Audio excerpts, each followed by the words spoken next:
Olá, você que nos acompanha. Estamos aqui para mais um episódio do Vivi e Aprendi Podcast, o episódio número 47. E lembre-se que todo sábado às 10 da manhã nós temos um novo episódio indo ao ar em parceria com a Rádio Porto Gravatá e também no YouTube e no Spotify do Vivi e Aprendi Podcast. E se você ainda não nos segue lá no Instagram, @Vivi e Aprendi Podcast, siga-nos para ver os melhores cortes de cada episódio. Então, eu vou apresentar quem está aqui comigo, que é a Keila Rocha de Jesus. A Keila, ela é esposa do Fabrício, mãe da Débora, que está aqui nos bastidores com a gente, e do Matheus. Ela é pedagoga, psicopedagoga, ela é tanto institucional quanto clínica. Ela é empresária, tem escolas infantis, tem loja de artigos de festa, tem espaço para recreação, né, e para festas. E a Keila, ela está aqui hoje por quê? Porque a Keila é uma daquelas histórias que aparecem pra gente porque alguém nos indica lá no Instagram. Às vezes a gente coloca lá no Instagram quem você gostaria de ver aqui no Vivi e Aprendi Podcast. E às vezes algumas pessoas vão lá e indicam, olha, essa pessoa tem uma história fantástica, assim, assim, assado. Então, a história da Keila apareceu pra gente como uma história de uma pessoa que superou muitas barreiras, ressignificou sua história, é empresária, é multitarefas, é mãe, é uma pessoa alegre, otimista, entusiasmada. Me disseram que tu é tudo isso, Keila. A gente quer conhecer essa tua história. Então, a Keila também tem algumas histórias, assim, né? O pai tirou ela da escola quando ela tinha 10 anos de idade. Ela vai contar pra gente um pouco o quanto isso impactou. Ela teve uma história também de um bebê nessa trajetória dela toda. Então, passou alguns perrengues como mãe. Então, a Keila vai contar um pouco pra gente qual é o segredo, qual é o tempero pra ser essa pessoa que, apesar de ter passado tantas dificuldades, ter sido uma pessoa, assim, ser uma pessoa tão otimista, entusiasmada e que colhe frutos de ser assim. Keila, bem-vinda ao Vivi e Aprendi Podcast. Muito obrigada, né, Daniela? Agradeço a oportunidade de estar aqui e poder contar um pouquinho, né, compartilhar um pouquinho da minha história, né?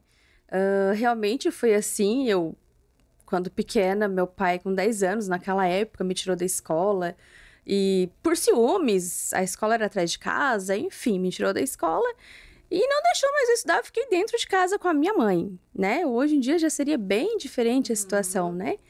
E ali eu permaneci. Quando eu completei ali meus 16, 17 anos, aí ele deixou eu ir trabalhar, porque a fábrica era perto da minha casa e era de um amigo nosso, né? E eu voltei a estudar depois dos meus 18 anos. Nossa, mas ele tinha, assim, um ciúme doentio, assim. Doentio. Nós somos em 3 irmãos, né? E só eu de mulher. Então, talvez por eu ser a única menina, né? Então, ele tinha medo, preservava, enfim, né? Hoje eu não tenho mágoas meu pai por isso, né? Eu agradeço porque eu construí uma história bonita, mesmo passando por isso, né? E aí ele me tirou da escola, voltei com 18 anos, voltei fazer no SEJA. Eu fiz supletivo, né? E fiz ali meu ensino fundamental, depois segui para o ensino médio, concluí o ensino médio e parei. E depois de mais ou menos uns 4, 5 anos, é que daí, devido a eu ter o meu filho e tudo que eu tenho passado com ele, então eu decidi fazer pedagogia. Aí foi aí onde tudo começou a história, sabe? Mas ainda, tu fizeste pedagogia, aí trabalhou como professora em outras instituições. Isso mesmo. Mas em um momento, tu decidiu, não, eu vou abrir a minha própria escola. O que te levou a tomar essa decisão e virar empreendedora? Então, pois é. A pedagogia, quando eu escolhi, eu, né, me espelhei um pouco na minha prima também, que ela fez pedagogia. E como eu precisava saber como lidar com o meu filho, né, devido ao que ele tinha passado. Fala um pouquinho, então, da história do teu filho, o que aconteceu, que Sim. foi paralelo a tudo isso, Foi assim. tudo isso, O Matheus, ele nasceu prematuro. Aham. E até então tava tudo bem. Com 2 meses de idade, o médico solicitou pra mim uns exames do aparelho urinário, estava tudo certo. E daí eu fui fazer, bem feliz da vida, fiz ultrassom. Voltei no consultório do médico e falei pra ele assim, doutor, tá tudo certo, ele não tem nenhum problema no rins, então bem feliz. Ele disse, Keila, já vou dar uma olhadinha no teu filho, ver se tá tudo certo, daí depois daqui um mês tu retorna. E o Fabrício tinha me deixado lá no consultório e voltou a trabalhar. Ele disse, quando terminar, me avisa que eu vou te buscar. E foi uma coisa que marcou muito a minha vida, né? E o médico pegou, assim, o médico, ele é bem alto, bem grande, o Matheus era pequeno, né? Então ele pegou, assim, de uma forma, sabe a cabecinha do Matheus aqui? Ele olhou bem sério, assim, pro Matheus, ele me olhou, ele assim, tu tá aí sozinha? Eu disse, não, o Fabrício já vem me buscar. Daí ele pegou, foi escutar o coração do Matheus e falou assim, não dá tempo, Keila, não dá tempo. Aí ele levantou do consultório com o Matheus na mão, pegou a chave do carro e falou, só me acompanha. E eu lembro que a secretária, né, a Michele, falou assim, doutor, teu celular. Ele disse, não dá tempo nem de pegar o celular. E dali o Matheus foi pra UTI. Foi direto pro hospital, a gente entrou direto, o Matheus fez 2 paradas, e os médicos chamaram eu e falou, né, olha, se tu tens algum Deus, é o momento de tu pedir agora. Nossa. Por quê? Se ele der mais uma parada, ele não volta. Então, foi, assim, muito difícil que eu passei com ele, sabe? Aquele momento ali, ele ficou 13 dias entubado, então, tudo aquele processo da UTI, entrou crianças, né? Infelizmente, teve crianças que partiram. Eu acabei estando presente nesses momentos, então, assim, marcaram muito a minha história. Mas até então, aí depois, graças a Deus, aconteceu um milagre, né? O Matheus conseguiu largar o oxigênio. E até então tava tudo bem. Aí o médico me chamou e falou, olha, geralmente as crianças que fazem alguma parada, elas podem ter algum atraso. Até então também estava tudo bem. Eu disse, não tem problema, porque eu pedia muito pra Deus, né? Eu quero... Não interessa como ele ficar, mas eu quero ele comigo. Uhum. Não interessa. Então, automaticamente, eu acho que eu estava já preparada pelo que poderia vir. Sim. E daí passou ali, aí o Matheus, ele se engasgava muito, fazia muita pneumonia aspirativa, ele ia pra casa, voltava pra UTI, ia pra casa, e ficou quase um ano assim. Aí chegou, depois de um ano, eu falei, não, mas não é normal até com água se engasgar. Né? Aí foi onde a gente começou a buscar outras alternativas pra tentar descobrir o que o Matheus tinha. E eu levei 1 ano e meio pra saber do diagnóstico dele. Ali ele chegou a fazer a cirurgia da adenoide, por exemplo, e o médico não viu que ele tinha uma fenda palatina. Olha só. Não viu, ele fez, foi na consulta após a cirurgia, foi entubado, ninguém descobriu. Por quê? Matheus não tem a parte muscular do céu da boca, ele tem a pele, então não é muito visível.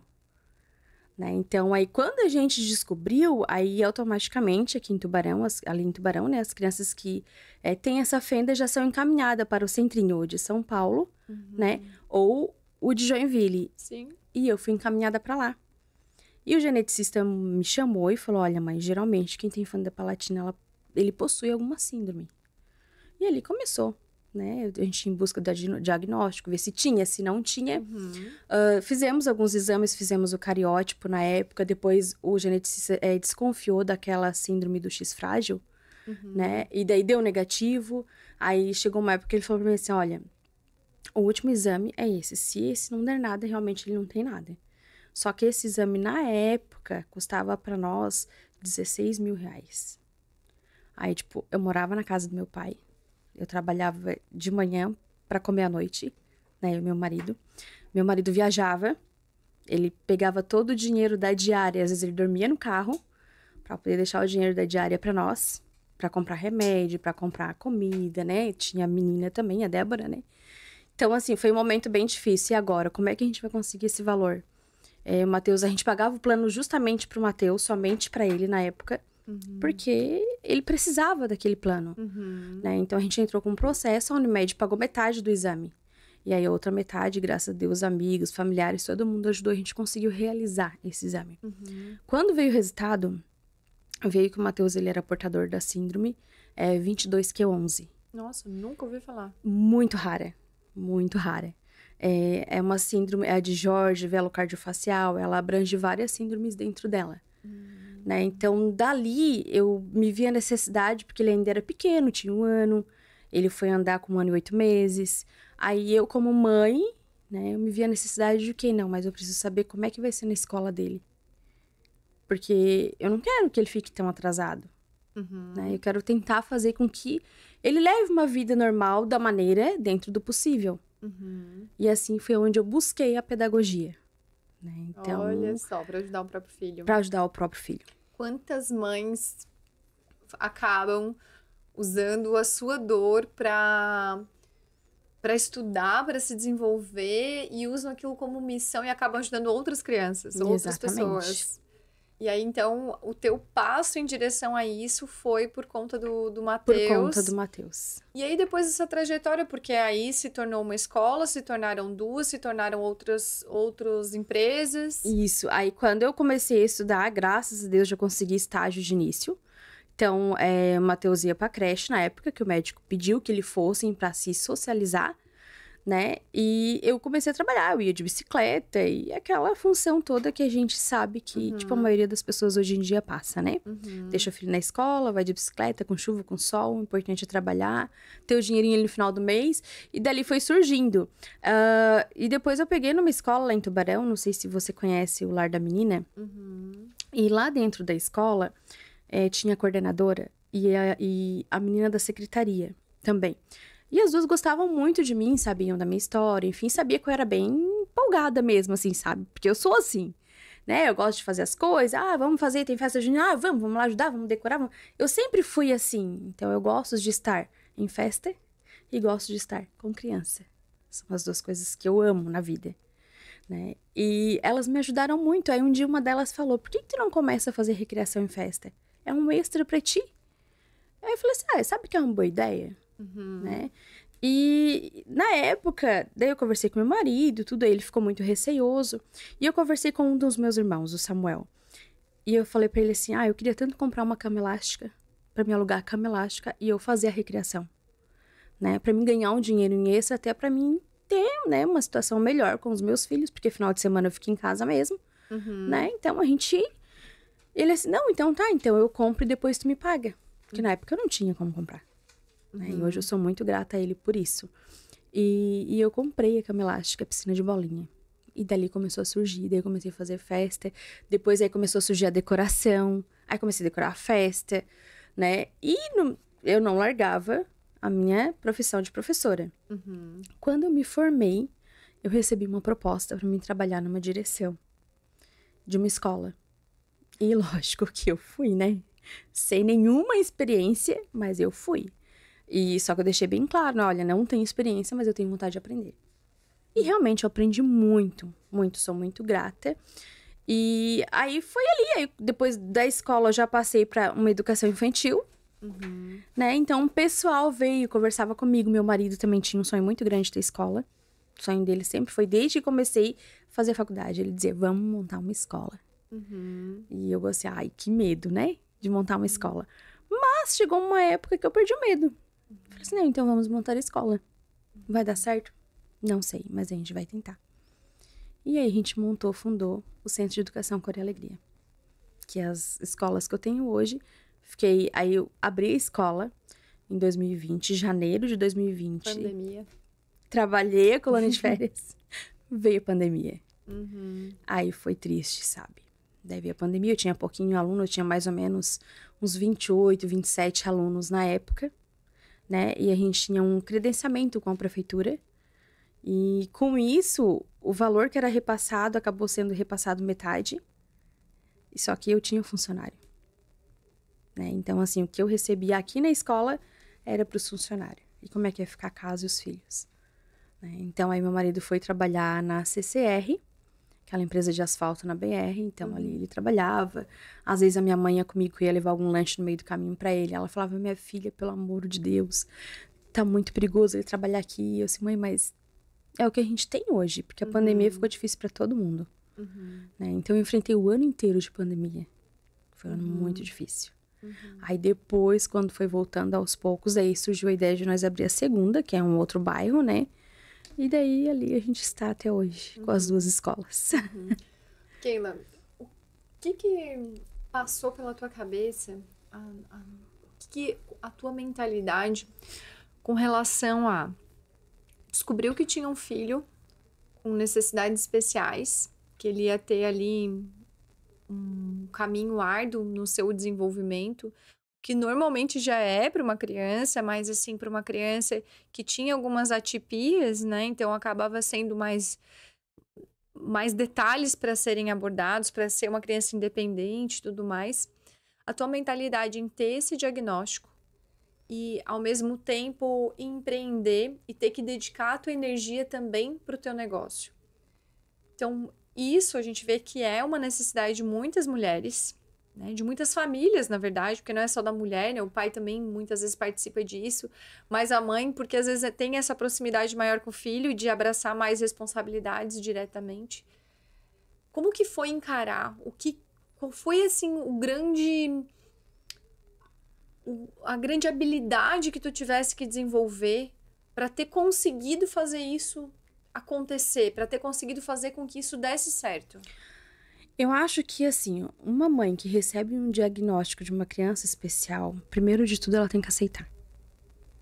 A partir do momento que tu aceita que o teu filho é especial, independente se ele tem uma vida normal ou se ele não tem, né? Hoje, o Matheus, ele anda, ele fala, ele está no 7º ano, acompanha a turma dele. Claro, tem professores, né? Professor 2, as provas são adaptadas, tem todas essas dificuldades, tem todos esses tratamentos que eu faço por fora. Mas, assim, acho que no primeiro momento é aceitar. A partir do momento que tu aceita, a mãe que aceita, a mãe vai buscar, né? O que ela vai buscar? Ela tem que entender que uma criança, tipo, eu tinha a Débora, né? Graças a Deus, a Débora sempre foi uma menina pra frente. Então, assim, ela sempre esteve do meu lado, não interessa a idade. Então, eu sempre brinco com ela, tem a minha The Best Friend, a minha melhor amiga.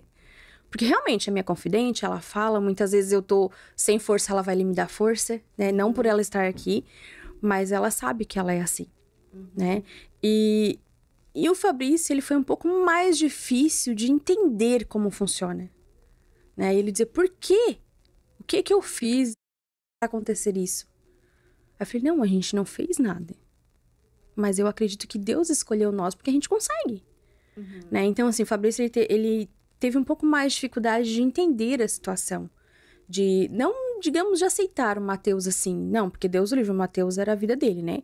Se o Matheus tossisse, ele já tava indo levar pro hospital, né? Então, a partir do momento que eu aceitei, o que eu pensava comigo, primeiro de tudo, o amor. Segundo, o preconceito que ele poderia ter na escola, enfim, na vida. E depois, eu sempre deixei bem claro, eu quero ensinar o meu filho, não quero que ele seja o melhor aluno, mas eu quero ele que aprenda a viver. Né? Então, assim, até foi interessante porque quando ele saiu do pré, eu troquei ele de escola.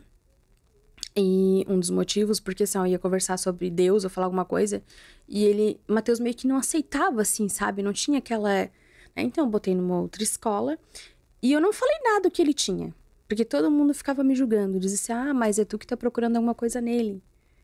Não, porque eu falava, Matheus, tem que ter alguém do lado dele, o Matheus preciso levar em tal lugar, né? Preciso fazer fisioterapia. Não, tu tá buscando coisas, sabe? Porque eu acho que todo mundo passa por isso. Acho que toda mãe que tem uma criança especial passa por esse julgamento. Família, amigos, né? E eu não vou julgar eles por me julgarem. Mas sim, eu tinha que mostrar que realmente o Matheus precisava. Então, quando eu troquei ele do pré pro 1º ano, eu não falei nada pra escola. E levou mais ou menos um mês e pouco pra escola me chamar. E eles estavam muito apreensivos. Porque eles iriam falar que o Matheus poderia ser que tinha alguma coisa, né? E quando eles chegaram para me falar, eles tentaram, fizeram todo né, conversaram, falaram, Matheus é uma criança maravilhosa, né, Matheus é uma criança carinhosa, mas tu já levou no pediatra, sabe? Daí eu olhei para elas e falei assim, não, vocês podem falar que eu aceito. Eu já sei o que o Matheus tem. Eu só queria ter certeza que não era só de mim. Que às vezes mamãe super protege, né? Então, dali em diante, hoje o que eu penso? Eu quero que ele aprenda a viver a vida, né? Que eu não vou conseguir tirar o preconceito nunca, mas que eu possa tentar evitar o máximo possível. Então, eu converso muito bem com ele. Às vezes ele pergunta, mãe, por que a minha prova é diferente? Aí eu explico pra ele que nem todas as pessoas são iguais, né? Às vezes eu falo, um exemplo, a mãe gosta de estudar, o pai não gosta de estudar. Então, a gente trabalha, a gente tem o dinheiro da gente, mas são 2 pessoas diferentes. E eu tento conversar isso com ele, sabe? E eu posso dizer pra ti que, tipo, o amor, a família, né? A minha família é unida. Meu marido é parceiro. Então, tudo isso e a aceitação. Eu posso dizer pra ti que a aceitação é o primeiro ponto de tudo. Que é onde levou eu ver, não, eu aceitei o meu filho, eu sei que ele vai passar por isso, mas eu também não posso largar minhas coisas de lado. Eu preciso trabalhar, eu preciso estar perto dele, né? Se eu for trabalhar de CLT, por exemplo, eu não poderia levar o Matheus em vários momentos que ele precisaria de mim. A gente sabe que é assim, né? Nem todo mundo atende depois das 18, enfim. E tem uma dificuldade, vejo na escola. Então, eu tinha que buscar isso, né? E eu posso dizer pra ti que, assim, eu faço tudo isso, eu ainda faço faculdade, eu ainda estudo, mas meu lugarzinho lá na sala, fica lá a sala, quarto da Débora, quarto do Matheus, eu estou no meio. A hora que os dois quiserem, eles vêm ali. Eu estou ali, né? E primeiro de tudo é meus filhos. Aí depois o resto da vida. Então, acho que isso é a aceitação, a vontade, sabe? Querer dar o melhor. Eu acho que esse é o ponto que a gente precisa avaliar hoje. E você teve uma história que chama bastante atenção, que justamente o teu pai te proibiu de ir para a escola. E hoje você também tem uma escola. E você lida com crianças de que idade? É de 4 meses a 5 anos e 11 meses. São os pequenos, São coruchos. os pequenininhos, né? E aí, então, você também acompanha esse relacionamento de pais e filhos, porque a escola, ela é ela tem um sensor de como os filhos estão, assim, um sensor no sentido figurado da palavra, né? Então, assim, se a criança tá bem em casa, se não tá, tudo ela reflete na escola, né? Isso. E você tá próximo dessas crianças no processo do dia a dia, em sala de aula, ou monitorando, ou coordenando essas crianças? Com certeza, com certeza. Até voltando um pouquinho ali na época do meu pai, ele me tirou da escola. E, tipo assim, e ficou por aí, sabe? Voltei a estudar, tudo, fiz a faculdade. Mas no dia da minha formatura, a pessoa mais empolgada da minha família era meu pai. Tanto que a pessoa que fez o vídeo da minha entrada foi ele. Né? Então, assim, ó, eu fiquei feliz, sabe? De gente falava, tu vê, agora ele tá empolgado, né? Mas quando tirou da escola, eu falei, poxa, mas olha, ele vê, ele saber também, né? Tipo, a gente não é um assunto que eu fico conversando com ele, sabe? Sim. Mas ele saber que ele me tirou da escola, ele sabe, porque ele tem consciência disso. E que eu passei por tudo que eu passei, e eu ainda fiz a faculdade, eu me formei. Eu falei, olha o orgulho que eu trouxe por ter feito tudo isso. Né? Então, assim, às vezes tem gente que olha muito com julgamento. Eu já, né, claro, tive mágoas na época, quando era criança, na minha adolescência. Lógico, eu tive como qualquer pessoa normal tem. Mas aí, quando eu me formei, eu fiquei muito feliz de ver ele feliz. Né? Assim como minha mãe estava, tudo. Mas, assim, mostrei pra ele que, mesmo que a gente é presa, né? Tipo, tira alguma coisa, ou é um sonho. Porque eu sempre amei estudar. Eu sempre fui uma boa aluna, desde pequena. Então, assim, foi me tirado um sonho, tentado me tirar, vamos dizer. Mas eu enfrentei todas as barreiras e eu consegui. Né? Eu me formei, fiz pós-graduação, hoje eu faço direito. Então, tu tá fazendo, tu falou, tô fazendo outra graduação. Sim, faço direito. Você tá fazendo direito? Tô fazendo direito. Olha só. Exatamente, porque eu gosto, entendeu? Né? Então, assim, hoje na escola, com as crianças, que nem eu falo para as minhas meninas são as professoras, né? As professoras auxiliares. Eu sempre falo para elas o seguinte: eu trabalho com creche, né? A maioria das crianças é período integral. A gente tem que ver que as crianças estão o maior período na escola. Quando chega em casa, 6h30, 7h, a mãe vai limpar a casa, dar banho, né? Fazer comida. Às vezes a criança não tem toda a atenção. E a gente precisa dessa atenção na escola para a criança. A gente não tá tirando o lugar de mãe, mas a gente tá dando um suporte de amor, de carinho, né? E a gente tem bastante crianças que a gente veja que às vezes em casa não tem um bom relacionamento, às vezes acontece alguma coisa em casa, a criança já vem com outro comportamento pra escola, e a gente tem que saber lidar com isso, né? Até onde a gente vai chamar a atenção da criança? Não, mas peraí, ela tá assim, por quê? Ela é assim todos os dias? Ah, não, porque está acontecendo alguma coisa em casa. Não, ela não é assim, né? E toda reunião, toda vez que precisa uma professora conversar com o pai, com a mãe, eu estou presente. Isso é uma regra dentro da escola. Né? Precisou chamar a mãe, precisou conversar, a mãe quer conversar, eu estou presente. E todos os dias eu passo em todas as salas e eu dou um cheirinho neles. Se não é no início da manhã, é no final da tarde, mas todos os dias eu estou na escola. Keila, eu acredito que você aqui como como escola, deva saber com muita clareza quais são os papéis da escola numa educação, principalmente aí pré-escolar, se chama? Também. Pré-escolar, ou numa educação infantil. Mas quais são os papéis que não são da escola e que os pais esperam que seja da escola? Primeiro de tudo, a educação vem de casa. Eu acho que esse é o ponto que a gente mais tem uma dificuldade, né? Que a gente já ouviu, né? Ah, não, mas vocês são as professoras, vocês vão educar. Não. Não é assim que funciona. A gente vai educar, sim, mas tem que vir de casa. Né? Não adianta a gente ir na escola fazer um trabalho e chegar em casa ficar lá vamos se dizer. Né? Então, assim, eu acho que a educação vem de casa. Esse não é um papel da escola. Educar, que era para vir lá de casa e a gente dar continuidade, né? Não a questão de aprendizagem, mas sim da educação. A gente vê hoje em dia, às vezes as crianças chegam falando, chamando palavrões, mesmo pequenos, né? Às vezes alguns gestos obscenos, a gente precisa chamar os pais, conversar, mas vocês são escola, vocês têm que fazer isso, não. Vamos dividir, o que é de escola, o que é de casa, né? Higiene é um papel que tem que vir de casa, que a gente encontra muita dificuldade também, né? Às vezes a gente tem que chamar e conversar, explicar, olha, tem que ser feito assim, pro bem-estar da criança, né? A gente tem muito problema com piolho. Tipo, não é a escola que vai limpar a cabeça da criança. A escola vai mandar bilhete, vai conversar com os pais. Mas tem que vir de casa. São coisas que... E às vezes os pais acham que a gente... Por exemplo, já teve pai que foi lá, comprou o shampoo e botou dentro da mochila da criança. Aí vocês podem usar. Não, a gente não pode usar o shampoo na criança. Né? Então, tem alguns papéis que são de casa e que os pais hoje, eles confundem muito, né? A questão de, tipo, as crianças em casa vejam alguns desenhos, né, alguns vídeos, propagandas, novelas. Tudo isso eles levam para a escola. Aí nós, de uma certa forma, a gente tenta abordar esse assunto em sala, dizer o que pode, o que não pode. Mas aí, como é que tá sendo em casa? Né, daí a gente precisa chamar o pai, conversar, olha, aconteceu assim. Não, meu filho não fez isso. Não, mas de onde que tá vindo? Né, então, tem essas diferenças, né?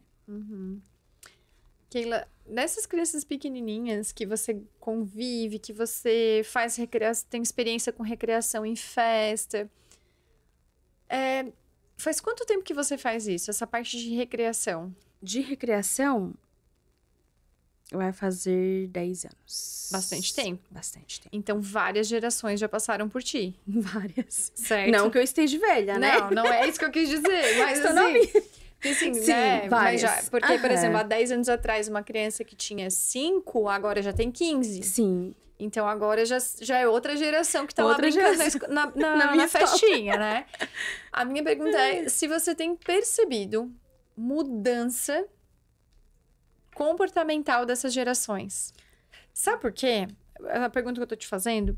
Porque parece assim, ó.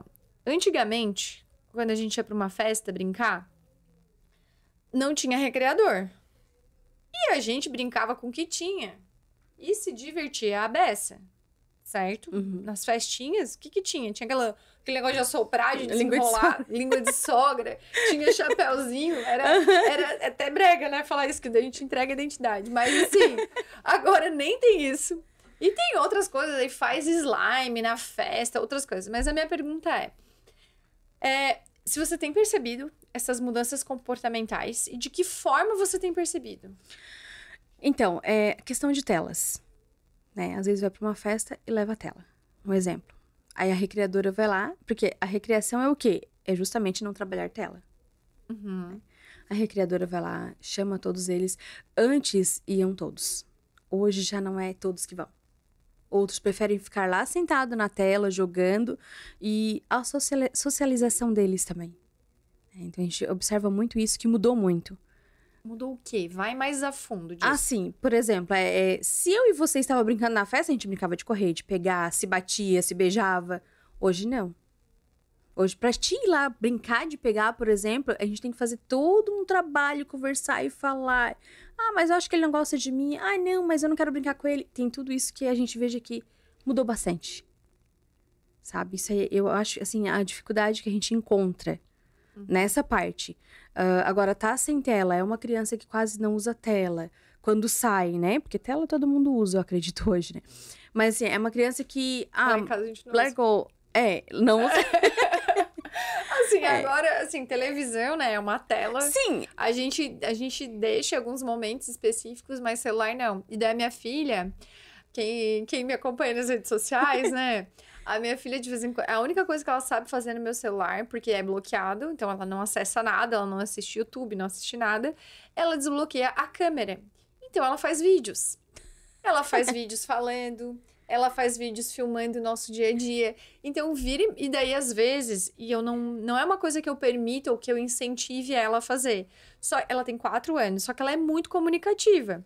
E aí, de vez em quando, eu deixo meu celular no balcão e tô ali com eles, ou tô fazendo almoço, alguma coisa. Ela vai lá, sorrateiramente, pega o meu celular do balcão e faz um vídeo. Aí... Às vezes eu nem vejo que ela fez vídeo, tem vezes que eu vejo. E aí, às vezes eu vou abrir meu celular, abrir a galeria, aí só dá a carinha dela ali, né? Fazendo os 1000 vídeos. fotos de carinha dela, ou vários vídeos. Aí, às vezes, eu morro de rir, eu dou gargalhada vendo aqueles vídeos dela. E de vez em quando eu posto em story, coisa. Outro dia teve um vídeo, assim, que deu muita visualização e muita gente me mandou direct dizendo assim, que linda, que engraçada, morri de rir. E daí agora, por último... Quando a gente chega assim na rua, às vezes alguém encontra ela e fala assim pra ela: eu adoro seus vídeos, faz mais vídeos. Nossa. Aí agora ela tá se sentindo blogueira. Aí agora ela diz assim, ela nem tem Instagram, nada, né? Aí agora ela fala assim pra mim: ô mamãe, tá vendo? Ninguém gosta dos vídeos que a mamãe faz, todo mundo gosta só dos meus vídeos. Aí eu assim, meu Deus, e agora? O que se faz pra baixar o ego dessa menina, né? Ela tá se achando fora. Mas assim, o que eu tô te dizendo é que essa questão da tela... Ela usa assim, a tela de uma forma saudável, mas né? assim, e é dela, né? É intuitivo dela, porque ela não assiste blogueira, ela não assiste meninas de YouTube, ela não assiste. Então, o que ela produz é autêntico dela, né? Então, ela fez uma cirurgia recente... Aí eu falei assim, filha, manda uma mensagem lá no grupo da família, porque tá todo mundo preocupada com você. Ela tirou amígdalas e adenoide, nem conseguia falar direito. Ela assim, ô, cambada de feio, eu tô aqui no hospital com soro no braço, tá bom? Tá tudo bem, tchau, beijo. É do jeito dela, do jeitinho dela. né? É autêntico dela. Uhum. Mas assim, daí eu falo pra ela, às vezes ela brinca de coisas muito dinâmicas, ela inventa coisas, eu sempre afirmo pra ela, filha, você é muito criativa. Sempre falo, você é bem criativa, eu gostei da sua criatividade. Fico falando essas palavras de afirmação. Mas eu percebo, falando nessa história de socialização, e por isso que eu te perguntei, né, às vezes a gente vai numa festinha. Então a minha filha não tem celular nas mãos, certo? Chega na festinha... ou um almoço de família, alguma coisa assim, que tem priminhos da mesma idade, cada priminho tem um celular na mão. Isso mesmo. E ela e o pequeno, eu tenho um de 2 anos. Aí sabe o que os dois fazem? No começo, quando eu tô interagindo, daí eles me chamam pra brincar, aí eu brinco com eles. Mas às vezes eu também quero espaço pra eu interagir com os adultos, né? E aí deixo eles lá. Eles sentam do lado de uma criança que tem celular e eles ficam assim, ó. Querendo ver o que a criança... Sim, eles nem têm alternativa, porque ninguém dá bola pra eles. Isso mesmo. Essa é a dificuldade de uma recreadora hoje. É tentar fazer com que as crianças deixem a tela, porque eles levam, realmente, que eles deixam a tela de lado e vão participar da recreação. Né? Eu tenho um contraturno lá na escola. Contraturno é para criança do 5º ano, do 1º ao 5º ano. Então, são crianças maiores. Né? E às vezes a mãe quer mandar o celular. A mãe quer mandar o celular. Então, assim, a gente fala assim, não. A gente não pode deixar que eles tragam o celular para eles ficarem livres. Para eles brincar. Lá tem bastante lugar para correr, para pular. Tem árvore, tem parque. Né? Eles têm o puff deles para descanso. Eu disse, não, a gente não pode ter o celular aqui dentro. Né? E é uma dificuldade que a gente encontra até para convencer a mãe a entender que não deve levar o celular. Ou que a criança quer ver o YouTube. Ah, mas quando não tiver nada pra fazer, veio o YouTube. Não, mas tem coisas pra fazer. E a mesma coisa numa festa, por exemplo. Se foi paga uma recreadora, se a recreadora até lá, ela tem muita atividade pra fazer. Só que às vezes a criança acaba ainda preferindo a tela. Então a mudança comportamental que você mais percebe é a dificuldade de interação. De interação. Socialização das crianças, uma com as outras. né? Hoje em dia, se tu for ver, eu vejo pela idade do meu filho, no grupo, que às vezes eu dou uma olhadinha escondidinho assim, né? Eu vejo que no grupo dele da escola, a maioria fala de jogo. É só jogo, jogo, jogo, jogo, jogo. Jogo Né? online. Jogo online, essas coisas de Minecraft e Roblox, não sei o quê, porque eu não entendo mesmo desse jogo, né? Mas é uma coisa que eles falam muito, né? Então, assim, até esse ponto eles conversam, mas a partir do momento que eles estão com o celular, acabou-se. E você, como psicopedagoga, né, que você quais os efeitos, assim, desse abuso de telas, de fato, além dessa questão de interação, de conexão? O que mais isso impacta, assim? Eu acho que no desenvolvimento e aprendizagem da criança, né, a gente observa que isso impacta bastante. Porque nem todo pai dá a tela pro filho consciente do que ele está vendo. Né? Então, tem vídeos avançados, por exemplo. Agora, né? recente, teve uma menina lá do Nordeste que morreu, não sei se chegou a ver essa notícia, por intoxicação de desodorante, porque ela participava de um desafio ali, não sei se era em grupo, o que era, que Isso ela mesmo. seguia uma comunidade ali, e o desafio era inalar desodorante. E ela morreu por intoxicação. Porque assim, ó, às vezes os pais deixam muito à vontade. Ah, mas é a privacidade do filho? Tudo bem, é a privacidade do filho. Eu concordo que é a privacidade do filho. Né? Mas a gente tem que estar ali. A gente tem que ver o que tá fazendo, o que tá conversando, com quem está conversando, né? Porque isso as crianças hoje em dia, qualquer coisa que for falar, eles querem fazer. Eu vou te dar o exemplo do meu filho. Meu filho tinha, acho que, mais ou menos uns 10 anos, mais ou menos. E ele assistia muito o TikTok. Não, TikTok não, muito YouTube. Ele assistia muito YouTube. Mas até então, era na época do PG Max, tudo videozinho tranquilo de ver, que eu ficava ali de olho. Só que teve um dia que ele ficou em casa, né? E eu não sabia de nada. De repente, chegou um homem lá e falou assim pra nós lá na frente de casa. E falou assim, olha, alguém jogou ovo lá de baixo, lá de cima. E nós ali embaixo. E era um caminhão de descarregar material de construção. Eu falei, não, capaz? Nunca que eu imaginei, né? Que meu filho ia fazer uma coisa dessa. E daí a gente chegou e a gente falou, ô filho, tu jogou ovo em alguém? Ele assim, mãe, nem se preocupa que eu já desinstalei o YouTube. Olha, ele já sabia que tava errado. Eu já desinstalei o YouTube. Por quê? Porque é que eu vi um vídeo que, tipo, ele estava fazendo barulho e daí o menino, na época que ele falou o nome, não lembro, ficou muito irritado e jogou o ovo pra parar o barulho. E eu tava irritado com o barulho, mãe, eu joguei ovo também. Mas olha, ele já sabia que fez errado. Então, assim, as crianças às vezes percebem que tá errado. Só que eu nunca tinha percebido que ele tava vendo esse tipo de vídeo. E foi onde me chamou a atenção. Né? Ou às vezes, assim, ó, a criança às vezes veja alguns vídeos de jogos que, tipo, é pra maior de idade, por exemplo. Às vezes os pais não percebem que às vezes demora mais a dormir, tem a frustração ali pra dormir, começa a se bater, fica com medo, começa a falar algumas coisas. E os pais às vezes não têm essa percepção. Né? E essa é a maior dificuldade também na parte da criança, da aprendizagem. As coisas que eles vejam, a empolgação. Se tu falou, vamos fazer assim, vamos fazer... tem um grupo lá falando pra fazer isso, vamos fazer. Até da própria escola mesmo. Né? E as crianças vão mesmo e fazem mesmo, e participam de desafio, vão, e se não deixar, vão. Aí se o pai não tá de olho, não tá ali presente, tu não vai entrar, ficar brigando, não, tu não pode... Não, isso aqui não dá pra te ver, porque tá errado. Não, isso aqui não pode fazer. Então, quando a gente vê uma notícia assim, a gente comenta em casa, justamente pra tentar fazer entender que não pode ser assim. Daí a gente já fala o que aconteceu, conversa de uma forma saudável pra eles entenderem que não pode ser assim. E hoje também tem estratégias, né? Tem aquele Google Family, que dá pra limitar o que acessa, o número de horas. Uma vez eu li num livro também, eu não me lembro qual era o livro agora, mas ele dizia, qual era o livro? Acho que era Essencialismo. Acho que era um livro Essencialismo.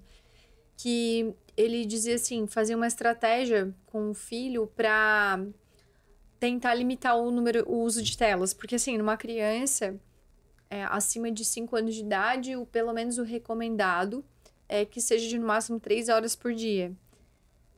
E aí a sugestão dele era fazer o seguinte, ele fazia umas fichas de tempo, 30 minutos, 1 hora, E daí ele limitava aquelas fichas por semana. Ó, por semana, então, tu tem X fichas para gastar. E ele dava a responsabilidade pro filho administrar o tempo que ele ficava na tela. Então, o filho ficava lá, 1 hora, ele gastou uma ficha de 1 hora. E daí o filho acabava indo administrando aquilo, às vezes sobrava ficha para outra semana, e ele ia administrando no intuito de ele controlar o número de horas. Ou seja, ele fazia com que o filho tivesse uma consciência sobre a limitação do uso para não ser abusivo. Ele ajudava o filho a administrar o tempo e também ajudava ele a ser responsável pelas suas próprias ações, né? Então, achei bacana aquela estratégia de limitação de tempo, né? Uma estratégia de limitação de tempo. Mas hoje tem essas outras ferramentas, né? Como o Google Family. Às vezes eu tenho casais de amigos que têm filhos que usam telas, já são filhos maiores. E às vezes a gente tá num lugar e o filho tá ali na tela e acabou o Google Family, bloqueia, não dá mais pra ver nada. Não dá mais pra ver nada. Acabou. Aí o filho fica assim, acabou. Tipo, e daí, eu vou fazer? assim, já tava no script, né? Então ele já sabia que 1 hora ia acabar e aí acabou mesmo. Então, às vezes, essa história dos filhos também fazerem abuso de tela e é muito mais da permissividade dos pais, porque também precisam ocupar o seu tempo com outras coisas do que... Porque é prático, porque, enfim, né? Porque não incomoda, é muito mais fácil eu deixar lá com o celular, porque não vai me incomodar, não vai me estressar, não vai chorar, né? Não vai me pedir nada. Sim. Então, assim, hoje em dia, muitos pais vejam isso muito uma maneira mais fácil. Mas não sabe o quanto tá prejudicando, né, por conta disso. Sim. Né? Então, é como você falou, tem que limitar o tempo que a criança fica na tela. Né? Tipo, o meu menino, eu vou dizer pra ti que ele não fica na tela. Lógico que ele fica. Ele tem o joguinho dele? Tem. Mas é como eu te falei, eu tô lá na sala. Ele vai lá, joga um pouquinho e ele volta pra sala. Aí ele fica ali, conversa. Às vezes ele pede pra jogar Uno, que ele gosta muito. Né? E assim, a gente vai trabalhando, assim. Ok, Keila. Você falou que você gosta de criança, que você gosta desse movimento de festa, você gosta de interagir, gosta de fazer essas dinâmicas com crianças. Como que nós, pais, podemos estabelecer uma rotina na nossa casa de interação com os nossos filhos, assim? Tu tens alguma dica de atividade, de momento, de situação? O que a gente pode fazer para ter momentos de conexão com os nossos filhos? Então, hoje em dia, a maioria das pessoas trabalham o dia todo, né? Então, vamos pegar o meu exemplo, que eu trabalho o dia todo, né? Que eu estudo, mas todo dia eu tiro pelo menos 1 hora por dia para ficar com eles. Às vezes, eles também não querem brincar com a gente, né? Tipo, os meus hoje já são grandes. A Débora já tem 18 e o Matheus tem 12. Já não tem mais tanta brincadeira, a não ser jogar Uno, né? Às vezes, com a Débora eu brinco de stop, assistir um filme junto, né? O Matheus já não gosta tanto de filmes, porque ele já é menino, já tá naquela idadezinha de adolescência, a gente tá trabalhando isso. Mas eu acho que tem que limitar pelo menos 1 hora por dia para estar perto dos filhos. Não necessariamente estar ao lado deles, né? O Matheus vai lá no quarto, joga, pega alguma coisa, se eu pegar uma coisa, vai lá na sala. Eu estou ali, junto com ele. Né? Nem que seja para estar perto dele. Eu vejo que é o suficiente, sabe? Traçar jogos, sair em família. Hoje a gente vai todo mundo jantar, vai todo mundo almoçar, vamos fazer uma janta, todo mundo vai jantar. Né? Eu tenho isso, às vezes eu faço janta, eu levo o prato de todo mundo, a gente faz. Às vezes eu e a Débora fizemos a janta. Então, assim, para estar em família, né? Eu chamo meu marido, que é um pouco mais difícil, até pela correria, né? Por ser homem, trabalha mais pesado, enfim. Eu tento buscar ele para perto de nós também, né? E é essencial ter esse tempo com a criança. Sim. Tem que ter na rotina. Sabe que isso me fez lembrar. Recentemente eu fiz uma palestra e eu coloquei um vídeo no qual um apresentador, ele estava fazendo uma palestra ao vivo. É um vídeo bem antigo até. E ele chamou uma moça da plateia, uma executiva, assim, bem de renome. E ele pediu para ela fazer uma dinâmica com umas pedras. Então, tinha umas pedras bem grandes num pote. E essas pedras representavam coisas que eram essenciais na vida dela. Momento com a família, né? Momento com os filhos, momento com o marido, férias, atividade física, atender um cliente, o próprio trabalho. Então, ela tinha essas pedras grandes, que eram coisas essenciais. E no outro pote, tinha pedras bem pequenininhas, tipo uma areinha mais fina, que eram as coisas não essenciais e que só atrapalhavam a vida, a rotina. Então, tipo, o celular, porque nós adultos também despendemos tempo no celular. Ficar fazendo coisas que não são importantes, uma reunião desnecessária, enfim, coisas desnecessárias da nossa vida, né? E aí ele pediu para colocar num pote só todas essas pedras juntas.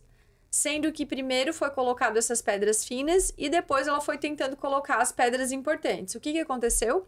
Quando chegou no final do pote, não teve espaço para todo mundo, para todas as pedras importantes.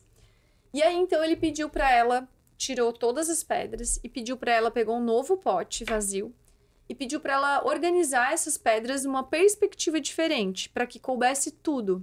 O que ela fez? Ela primeiro colocou as pedras importantes da vida dela e depois ela virou essa areinha fina nesse outro pote e coube tudo.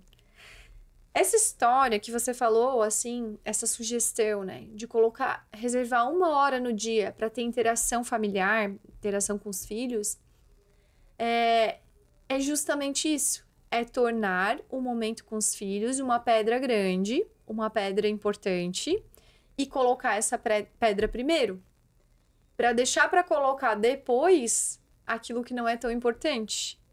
Faz sentido, né? Com certeza. Então, assim, eu penso muito isso. E eu também, eu reservo 2 manhãs na semana, terça e quinta, que são manhãs exclusivas com os meus filhos. A gente faz atividade juntos. A gente vai pra piscina, a gente faz natação, a gente vai brincar na rua, na grama, de casinha, de massinha, fazer folia. Seja o que for. Seja o que for. Então, aquele momento é exclusivo. Tanto é que eu nem respondo o WhatsApp nesse horário. Eu tô exclusivamente para eles. E no resto dos dias, normalmente, o principal horário que a gente brinca é ao meio-dia. Eles almoçam mais cedo. Então, eu chego para almoçar, almoço ali em 10, 15 minutos.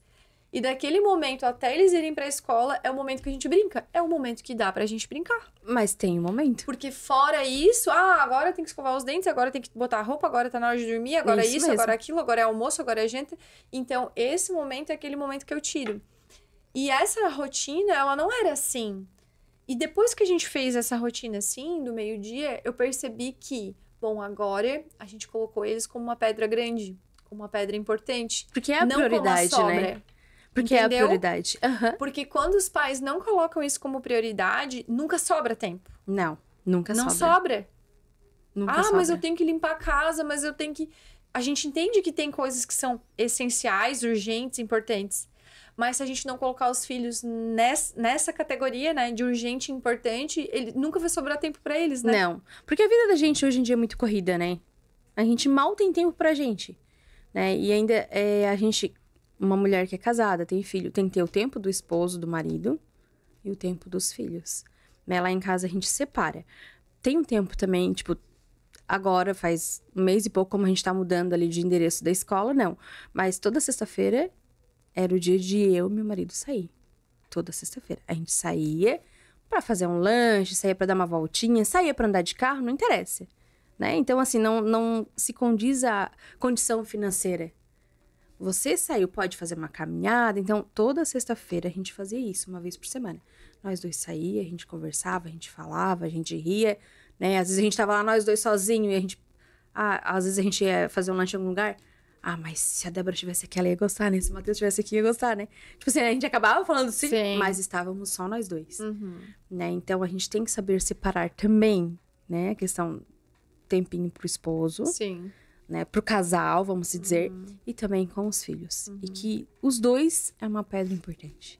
Sim. Né, esses 2 momentos. E no final de tudo é tudo agenda, né? É tudo aquilo que a gente prioriza e que a gente reserva tempo para aquilo, né? Isso mesmo. É isso aí. Muito bem.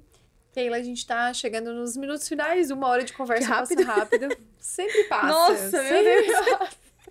Quando a gente vê, a conversa acabou. Keila, a tua trajetória é muito bonita, né? Porque tu quebrou um paradigma, tu quebrou um ciclo, digamos assim, familiar.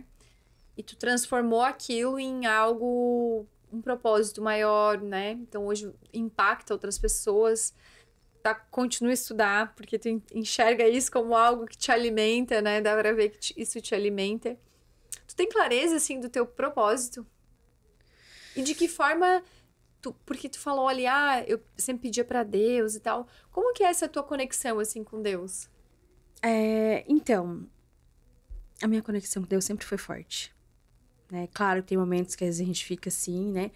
Mas a minha conexão com Deus sempre foi forte. E teve alguma experiência especial, assim?